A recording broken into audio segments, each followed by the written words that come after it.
Road में। यह accident होता है तो लाइट लगा यहाँ सोहागी पहाड़ में हुई है। ये रोड सही नहीं है, कारण से जो रोड दबी हुई है इसके आए तो दिन सब दुर्घटनाएं होती रहती हैं, इसलिए लाइट व्यवस्था की जरूरत है। रोड की भी सुधार होना चाहिए। नमस्कार, आप देख रहे हैं तेज खबर 24 और वक्त है खबरों का। रीवा प्रयागराज के मध्य नेशनल हाईवे पर सोहागी पहाड़ में सड़क की हालत काफी खराब है। इस सड़क पर खेतों से भी खराब हालत में गड्ढे और सड़क धंसी हुई है। नालियों जैसे आकृति उभर कर सामने आ रही है। यही वजह है कि दो पहिया वाहन हो या फिर अन्य भारी वाहन, उनका नियंत्रण बिगड़ जाता है और हादसे का शिकार हो जाते हैं। लगातार हो रही दुर्घटनाओं के बाद जिम्मेदार अधिकारियों से लेकर जनप्रतिनिधियों तक ने यहां का निरीक्षण किया। लोगों ने भी सवाल उठाए, लेकिन उसके बाद सभी ने मौन धारण कर लिया।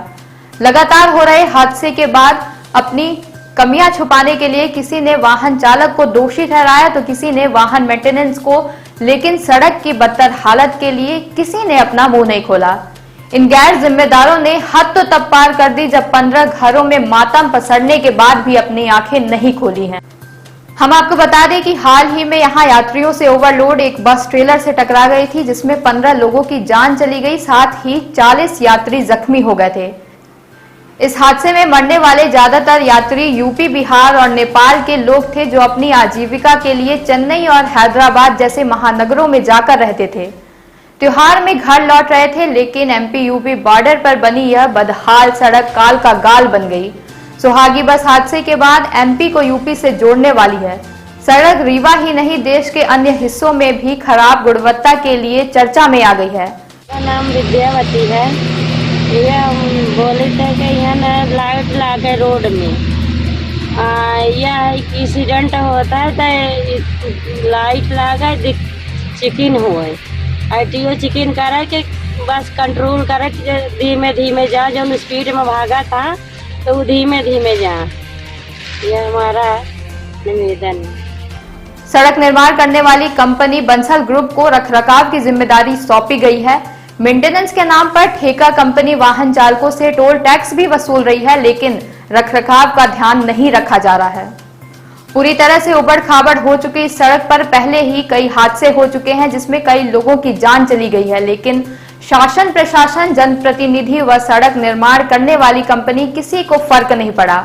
2020 में 30 अक्टूबर को हमारे मम्मी पापा का यहाँ जहाँ पास अभी बस का एक्सीडेंट हुआ, उससे 100 मीटर पहले हमारे मम्मी पापा का वहीं पे एक्सीडेंट हो गया था। वहीं पे जगह पे ही मौत हो गई थी उन दोनों जन की।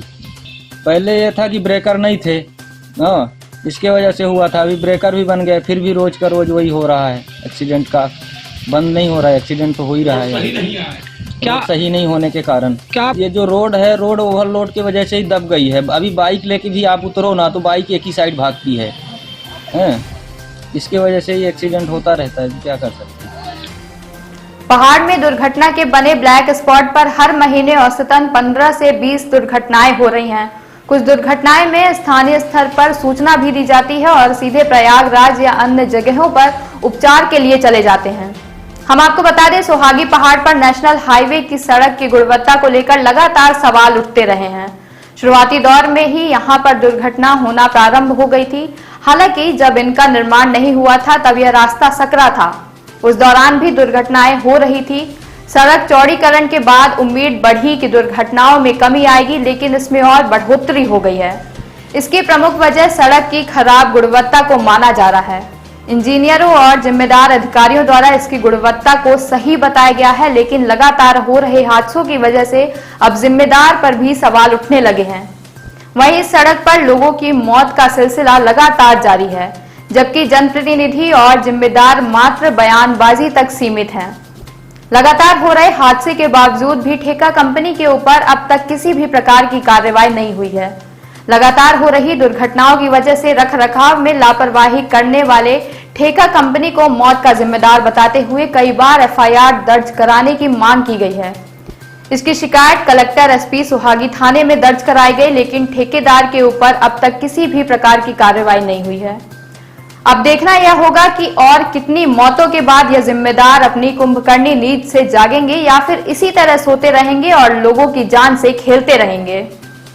जहाँ के द्वारा लोगों से अवैध वसूली तो की जा रही है, लेकिन वो जो एक्स्ट्रा जो वजन लेकर के एक्स्ट्रा टन को लेकर के ट्रक आते हैं, उनका अनलोडिंग नहीं किया जाता, उनको सीधे पास कर दिया जाता है, जिसके कारण भी ये रोड निरंतर हो रही है। आरटीओ का इसमें रोल बहुत महत्वपूर्ण है, क्योंकि आरटीओ विभाग भी इसमें कोई पुलिस विभाग, आरटीओ विभाग भी कोई एक्शन इसमें नहीं ले रहा है। समय समय पर ऐसी दुर्घटनाएं होती हैं, तो सबसे बड़ी बात यह है कि इसको देखना पड़ेगा कि इसके लिए जो जिम्मेदार लोग हैं उनके ऊपर कार्रवाई हो, लेकिन यहाँ भी ऐसा नहीं हो रहा है। तो इसमें कई तरह से कई सारे डायरेक्शन में कई सारे रोल है जो इस पूरे घटना के लिए जिम्मेदार हैं, और इसके विषय में इन सभी के ऊपर कार्यवाही की जानी चाहिए। और निश्चित तौर पर कार्रवाई के तौर पर देखा जाए तो इनके ऊपर FIR दर्ज किया जाकर ये जो भी कहीं हत्याएँ हुई हैं, इन लोगों के ऊपर हत्या का FIR दर्ज किया जाना चाहिए और इनके ऊपर कार्रवाई की जानी चाहिए। तो आज मैं ये 24 अक्टूबर 2022 आज दीपावली का दिन है, और हम आपके बीच में ये